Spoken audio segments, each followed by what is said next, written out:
এই ভাইটা তার বউর ছবির দিকে তাকালো, ভাইটা কান্না করলো, বউটা অনেক আগে মারা গিয়েছে। আর ভাইটা বাইকের চাবি নিল, তারপরে বাহিরে বেরোলো। ভাইটা দূর থেকে দেখতে পেলো তার বউয়ের মতো একটা মেয়ে পাগল রাস্তাঘাটে ডাস্টবিনে খাবার খাচ্ছে। আর ভাইটি তখন কল্পনা দেখলো বউ থাকাকালে ভাই এবং তার বউ মিলে কত আনন্দ করছিল, কত মজা করছিল। আর ভাইটা এই কল্পনা দেখলো। আর ভাইটা তার বউয়ের মতো মেয়ে দেখে কাছে গেল, আর তখন গায়ে হাত দিল, মেয়েটা ধাক্কা মারলো। আর ভাইটা তখন বুদ্ধি করে পকেট থেকে ললিপপ বের করলো, আর মেয়েটা ললিপপ দেখে তার কাছে গেল। আর তারপরে এই ভাইটা মেয়েটাই নিয়ে বাসায় যাচ্ছে। আর মেয়েটাকে নিয়ে বাসায় গিয়ে তখন মেয়েটাকে গোসল করিয়ে দিচ্ছে ভাইটা। আর গোসল করানো শেষ হলে তারপরে মেয়েটাকে মাথা আশ্রয় দিচ্ছে এই ভাই। আর তারপরে মেয়েটা এক পর্যায়ে রাগ হলো, আমি মাথা আশ্রাবো। আর তখন ভাইটা উঠে রান্নাঘরে গেল, দেখ খাবার আছে কিনা। আর মেয়েটা সাজনপাতি সব এলোমেলো করে ফেলেছে, দেখে তরকারি নাই, কি খাবার দিবে। আর তখন ভাইটা শুধু রুটি ছিল, রুটি নিয়ে মেয়ের কাছে আসলো।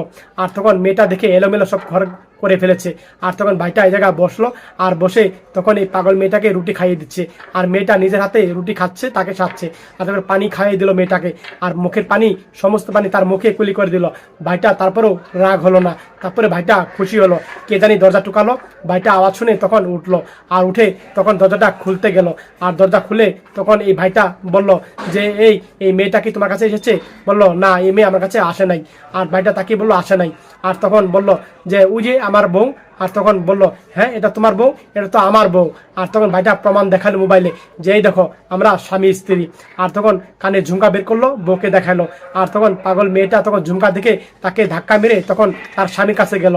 আর তখন স্বামী তার বউকে নিয়ে চলে গেল। আর ভাইটা তখন কল্পনা দেখলো তার বউ এসে তখন চলে যাচ্ছে, আর তার বউ এসে তাকে ডাকছে। আর বললো আরে তুমি এসেছো? আর তখন বললো শোনো, তোমার কাছে কোনো মেয়ে থাকবে না, এই মেয়েটাকে তুমি রাখতে পারলা না, আর আমাকে তো ধরে রাখতেই পারো নাই। এইভাবে তার বউটা বলছিল।